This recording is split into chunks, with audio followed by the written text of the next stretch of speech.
Number two, what do you want to learn? What do you want to get good at? Well, first of all, I would say make sure you have rations, right? Make sure you got food and water, like supplies that can last.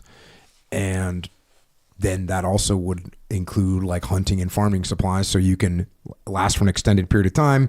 Make sure you got access to some kind of well water or water purification scenario. So make sure that's squared away. Medical, get good supplies for medical, get some reserve drugs. It's no big deal when we get an infection right now, because you go to the pharmacy and you get what is it called? Antibiotic. Yeah. And all of a sudden that thing that was turning red on your arm from a little cut goes away and it's fine.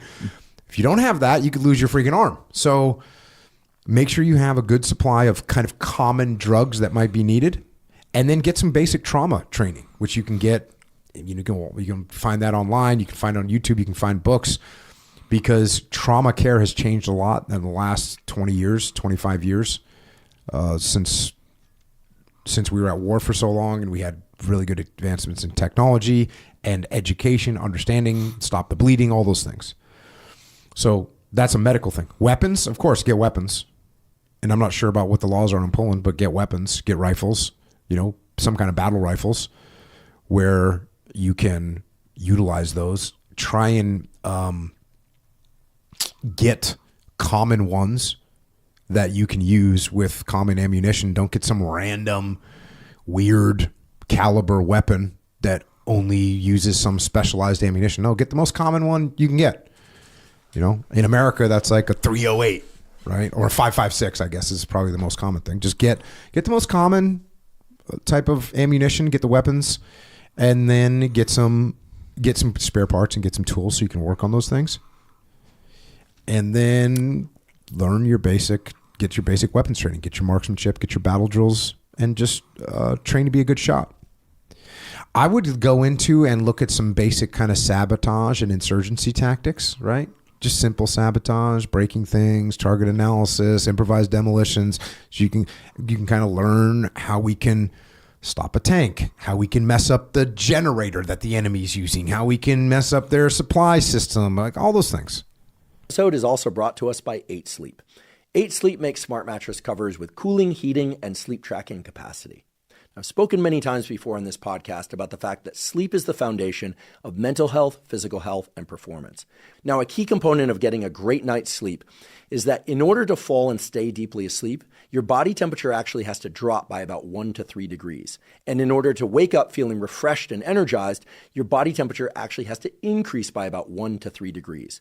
One of the best ways to make sure that those temperature changes occur at the appropriate times, at the beginning and throughout and at the end of your night when you wake up, is to control the temperature of your sleeping environment.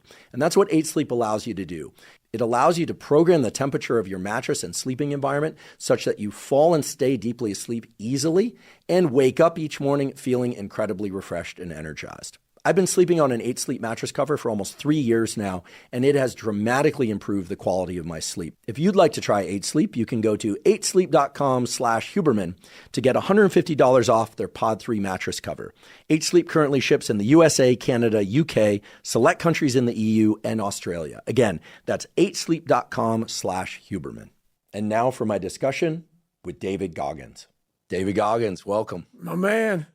Good to see you again, man. Great to see you. It was late 2016, early 2017, I believe, when you were in my lab at Stanford. Yes, sir. We did a little work later that day down in San Jose. And gosh, see you everywhere, but it's not enough. So great to have you here. Thanks for having me on, brother. Yeah. You embody discipline and doing hard things. Right. I think we should just start right off with the Let's just go there. The bold truth. But right before we went hot mics, right, we were talking about learning. Right. Right now, you're spending some time learning and doing things that I think most people probably don't typically associate David Goggins with. Right. Why don't you tell us about that? Well, most people just look at me as the guy that runs and yells as he's running. And that's, while I do that, to motivate people, but people don't understand that my day is broken up into segments. I work out, I eat, I sleep, but I spend most of my time studying. So like I'm in the medical world. I'm a paramedic in Canada, But I spend a lot of my time trying to nuke every single thing about it, because I'm not trying to just be a paramedic, learn about veins and arteries and how the heart pumps and stuff like that. I'm trying to learn to the point where I can save someone's life.